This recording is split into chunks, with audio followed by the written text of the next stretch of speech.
set out her plans for recruiting a chair for an inquiry into historical sexual abuse in a statement to Parliament this afternoon. Two women, Fiona Wolfe and Lady Butler Sloss, have already resigned from the position after coming under pressure from victims who questioned their links to the establishment. It's thought Mrs May will consult victims about the new appointment, which will then have to be approved by the Home Affairs Select Committee. A British banker has appeared in court in Hong Kong charged with murdering two women whose bodies were found in his flat. Rurik Jutting, who's 29, resigned from his job with Bank of America Merrill Lynch around a week ago. He previously worked for Barclays in London. A deal to give Greater Manchester more control over billions of pounds of public money is due to be finalised this morning. The Chancellor, George Osborne, and 10 council leaders will sign the agreement, which will see services such as transport, skills learning and housing controlled locally. In return, the council leaders have had to agree to a directly elected regional mayor. The Ukrainian government and the European Union have condemned elections held by pro-Russian rebels in the east of the country. Russia has said it respects the will of the people in the Donetsk and Luhansk regions, where rebel leaders are set to win the votes. Ukraine's President Petro Poroshenko called the vote a farce, and the EU foreign policy chief said it was a new obstacle to peace in the region. Experts say the fuel on board Virgin Galactic's spaceship remained intact when it broke up and crashed into the Mojave Desert in California. A system used to slow the craft's descent had deployed early, but it's not yet known whether this caused it to crash. One of the two test pilots on board died. The other was seriously injured. Thank you. 28 minutes to 8. You could argue that the American midterm elections due tomorrow don't matter much. They might lead to a Republican majority in both houses. So, good morning to you all from Scotland, where we're no independent yet. I've just listened to the news and it tells you about Lewis Hamilton in the Grand Prix sector, because of the stuff that I've revealed about the Grand Prix sector and Bernie Ecclestone, and Bernie Ecclestone was actually mentioned in that article. And what they're doing is covering up massive crimes, but particularly the crime about the Trident 3 and Trident 4 project that I reported to Nicola Sturgeon last week. Now this is the morning after I've just learned that the judge at my trial in Jedburgh, who I was supposed to meet eye to eye again tomorrow to waste my time, has been taken down for shame. That is, Sheriff Halley, the shame that they are now experiencing is the cover-up of the killing of Greg Hallett. The videos I've made in the last few days were made a wee bit too early, but it now gives me the time to look at the chain of command at Jedburgh Sheriff Court since Angelini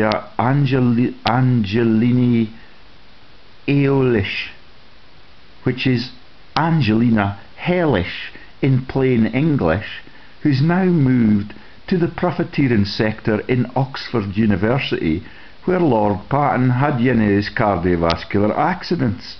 We've not heard much about him recently, but everything that I reveal on the reasons for my persecution as an innocent fraud reporter since I came back to Britain, and particularly the illegitimacy of the Crown that runs Jedburgh Sheriff Court and picks its sheriffs out a pool of criminals that include the people that were trained in the Speculative Society of Edinburgh. That is Mr. Arnott's legacy to Edinburgh. Arnott, Manderson. They have been chosen as an obfuscation tool for the illegitimacy of the monarchy, for the child killing of Moira Anderson that appeared on the Jedburgh Sheriff Court in images of the revitalised case on a child murder that has been interned in a grave for 50 years but was dug up by Stephen House for shame. Look at the pictures on the Jedburgh Sheriff Court now and you'll find something very different. You'll find that within the space of a few weeks they've inserted Halley, they've taken him down again, and they've brought cases forward every time that I'm in the court involving the incapacity of Stephen House to show as a member of the prosecution team, the trial of a Portuguese claimant. Now, the Portuguese claimant is the legitimate claimant to the British throne that was brought forward into the public eye in Greg Hallett's massive lawsuit. He publicised everything that he was doing. He publicised the genealogy of the British monarchy since Queen Victoria had all of her illegitimate children on the mainland, to the King of Kings in the Rothschild siring dynasty. The only legitimate child was born on the Isle of Wight when she was age 14. The Crown Office, who run Jedburgh Sheriff Court, now know what I know about their organisation. The first sheriff that was in place when I was faced with an assault charge the night I got drunk when my divorce writ appeared through my letterbox, telling Britain's most innocent man that he was going to be stripped of half of his home, but did not tell him what he was accused of that were grounds for marital divorce in Scotland. He's never gotten definition of those grounds. His wife, who has left already, ran her business from this house. She has got all of the qualifications for me to divorce her in Scottish law. I forget the name of the first sheriff. The second sheriff is Drummond. I see him again tomorrow. He refused to let me plead not guilty to that assault charge, which I think is a breach of justice, because it means I cannot run for MP ever in my career, in my innocent life even. I asked him that question as he was declaring that I was not allowed to plead not guilty, as advised by a solicitor who's the only solicitor who's been courageous enough to give me advice on any of these cases. He works for Wardlaw, Stevenson and Allen in Edinburgh. I would like to recommend them to innocent victims because they appear to have a conscience. They understand how the law enforcement system works, and they were prepared to tell me that what I was guilty of was chatting up a woman on a Saturday night that happens every Saturday night across every pub in the whole of our blighted country. But back to the bigger issues. The cover-up includes the fabrication of cases that were heard by Halley in those pre-hearings. I was told by the court officials when I asked them explicitly, is Sheriff Halley a new sheriff and what became of Sheriff Drummond? They told me no, they work in parallel in different sectors of law. One is a criminal lawyer, a criminal sheriff, the other is a civil sheriff. That's why you're seeing Halley, not Drummond. They've changed it in the last 2 days. The solicitor team are in a state of panic because they know that they are complicit in the knowledge of the Trident crimes. If you have knowledge of a gang plot in weapons profiteering in British law, that makes you complicit in the crime. I made Miss Tom in Galashiels aware of that fact last night, and today I'm gonna rip them apart by making a web page on the history of the changes at Jedburgh Sheriff Court, even to the changes in the images they project on their web page. All of the Clutha pub scandal, the remuneration of people for a false flag terror event that never occurred, the accidents, the resignation of Peter Watson at Levy and McRae, who runs all of those scams, helps Anne Gloag to strip the right of Scottish citizens to walk on land in their own parish that they have had for centuries, even since the colonists were sent to the colonies for stealing bread. Anne Gloag is the daughter of an SMT nationalised bus driver who gave her his redundancy money so she could start the stagecoach empire and begin to steal systematically from the world's people. She runs the mercy ship scams for elite leaders in sub-Saharan Africa, for tax breaks for doctors in Scotland and Great Britain who are already corrupted, who are already guilty of massive crimes against the patients in the form of polypharmacy, and running directorships on care homes that charge Granny now £600 a month because she's dispossessed of the home that Mrs. Thatcher sold her, because she cannot stand up off the couch without falling over again. That's called postural hypotension.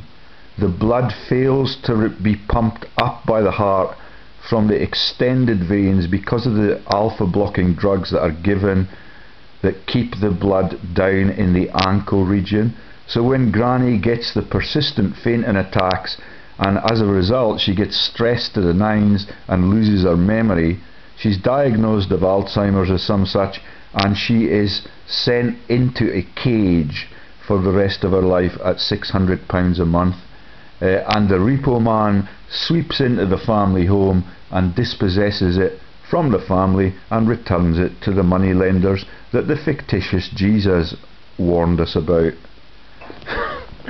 Okay, so I'm now going to be looking into getting directly in touch with the Attorney General, with the Ombudsman in Scotland, and looking at who picks the power brokers and the strategists in the law courts in each region. This is a tiny, sleepy little place. I live in the village of Roxburgh. I know that the Duke of Roxburgh is a relatively decent man. He talks to me. He gets the lowest rainfall statistics of the whole of the dukedom in Scotland. And you now understand the links of the stormy weathers, the lightning strikes, the landslides, the earthquakes to acts of God. The Duke has promised me time. I've met his former wife. She also is decent. Their family married into the Max Aitken dynasty. That's the Beaverbrooks.